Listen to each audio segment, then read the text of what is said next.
You're listening to The Big Question by Jessica Kingsley. That's me. And I'm going to be presenting my journey of self-discovery to find out if, by altering my nose, will I actually alter or change my life. But I'm also going to be looking at the broader picture. I want us to delve into society's obsession with beauty standards. Society's obsession on the street, on our TVs, on our screens, and the pressure we put on ourselves. In a world, especially a Western world, why do we boast about how diversified we are when it comes to looks? When actually, we're no more further than we ever were, and there's even greater pressure than ever to conform to trends and perfect beauty standards. I believe that my big nose is holding me back from my big dream of becoming a TV and screen actress. I want to find out if talking to other people about their looks and about the industry will actually help me to decide whether or not I should have a nose job. Welcome back to The Big Question. I'm Jessica Kingsley, and this is episode 10, the last episode of season 1. But somehow this episode feels different because somehow what started for me as a very personal question about whether I should or shouldn't have a nose job has become something much bigger. But this season has never really been about noses. It's been more about identity and self-worth, beauty, rejection, and confidence. And why so many of us walk around feeling like we're not quite good enough. Be that for actors seeking their big break, or for those who are just endlessly scrolling social media, comparing themselves to others. You know, today I heard on the radio that a statistic was released that adults, not kids, not teenagers, spend about 2 hours, sometimes up to 4 hours a day, aimlessly scrolling with no purpose. No wonder our mental health is being tortured. We are totally losing touch with reality. When I first came up with this idea for a podcast, I genuinely thought, who on earth is going to care about little old me debating on whether or not I should get a nose job? It felt very niche and embarrassingly personal, actually. And of course, no one really can answer that question for me. But then the messages started coming in. Actors telling me that they've avoided sending in their self-tapes because they hated the way they looked when they delivered a certain line. Women saying that they still cover up parts of their body or want to hide parts of their faces because of comments that were made to them decades ago. Men saying, "Me too." Teenagers messaging me in confidence saying, "Help, I feel the same way. What should I do?" And suddenly I realized this story isn't just mine. We're all carrying something. I've now had hundreds and hundreds of downloads across streaming platforms and thousands of YouTube and social media views, and listeners tuning in from places as far apart as Japan, Argentina, and Kuwait, which honestly blows my mind. Clearly, this conversation is resonating around the world because deep down, so many of us are actually asking the same question. If I change something on the outside, would I actually feel good enough inside? This season has taught me a lot. When I spoke to Neil Wright about casting, I was really hoping for reassurance that the industry had evolved. And in many ways it has. It's more inclusive than it's ever been, with different races, backgrounds, genders, and stories. But despite all that progress, I still didn't feel represented, which surprised me. What am I not seeing? Is it noses or is it something else? Then came Dr. Stephanie Damalis, an episode that sparked huge engagement. I think people expected that someone working in aesthetics would be superficial, but Stephanie was thoughtful, ethical, and very emotionally intelligent. And yes, beauty treatments can make people feel better on the inside. That's the truth. We live in a world obsessed with appearance, afraid to say pretty privilege exists. You see it everywhere, especially in entertainment. And as brutal as it sounds, people often respond better to people who look good or polished. So then I started asking, can style change how we feel about ourselves?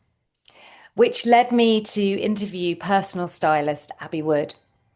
Maybe a curveball guest for some people, but I wanted to know whether clothes, colour, and styling could genuinely transform confidence and body image. And honestly, I did learn something valuable that when you feel good about how you look, you carry yourself differently. But it still didn't answer the big question about my nose. Episode 5 with psychologist Hannah Abrahams was probably the most emotional episode for the season, and for me, maybe my personal favorite, because that conversation cracked something open in me. We talked about childhood, trauma, family dynamics, and throwaway comments that stay with us forever. Because sometimes it's just that one sentence at the wrong age that can shape the way someone sees themselves for the rest of their lives. It's definitely put a different perspective on my own parenting. The response to that episode was quite overwhelming. People said that they cried listening to it. Others said that it helped them understand themselves for the first time. And it made me think, I'm really glad I started this and I'm really glad I shared. So if I've helped one person out there heal, then this is all worthwhile. But we all know social media is damaging our self-esteem. So why are we still trapped in it? But I suppose humans have always done this. We compare, we compete, we strive, and social media just loves to amplify it all. Then there was Susie Bloom, who reminded me that acting is often a strange mix of timing, luck, and relentless graft. Or graft, as my husband says, because it sounds better. Susie Bloom was brilliant and really reminded me of how so many successful actors have sacrificed so many things, such as birthdays, relationships, stability, all for the chance that someone might finally say, yes, we want you. And when I got the great honor to interview John Hopkins, I thought maybe he'd reveal some secret formula for success.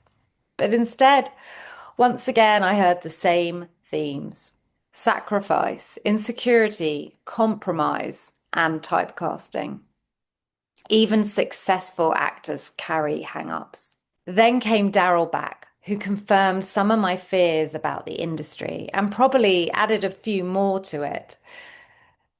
And finally, speaking to Mohammed Kamel, which felt incredibly important and personal. Because for the first time, I turned the question fully onto somebody else's face and heritage. Mohammed spoke honestly about how his nose and his looks has actually helped him get cast, but not with some awful stereotyping at the same time. And if I'm being truthful, it made me realize that mine probably never will. But maybe that's the point. Maybe the answer isn't changing myself to fit the industry. Maybe the answer is understanding why I wanted to fit in the first place. Which brings me to season 2. And trust me, things are about to get bigger. I'm going to be meeting with a man who claims he can alter my nose non-surgically for hundreds instead of thousands. I'm diving into beauty standards through art history, one of my personal favorite subjects, and looking at culture of looks.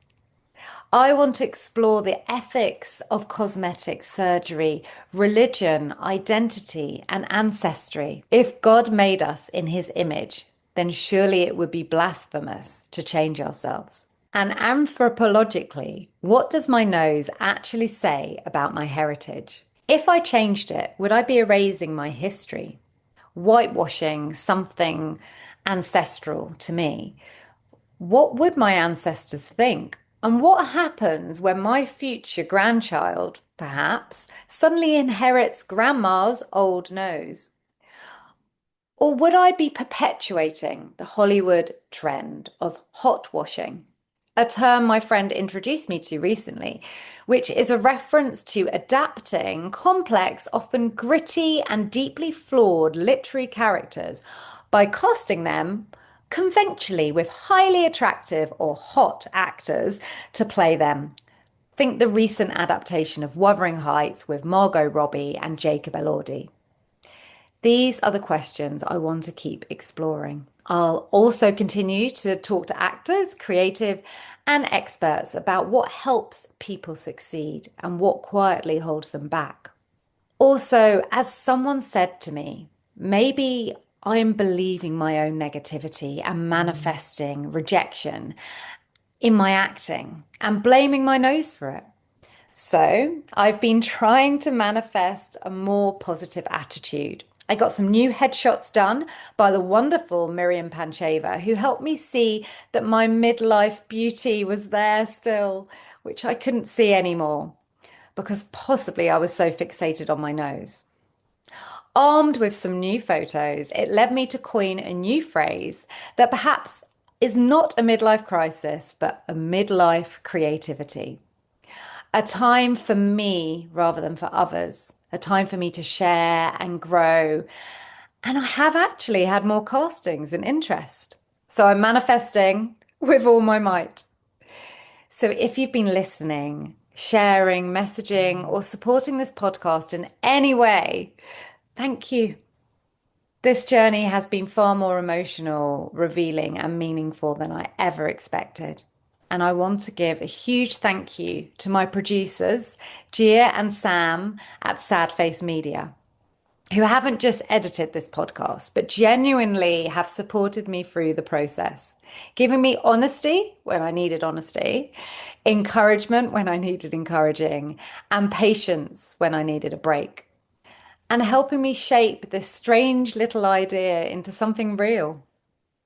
So, until next time for season 2, I'm Jessica Kingsley, and this is The Big Question and More.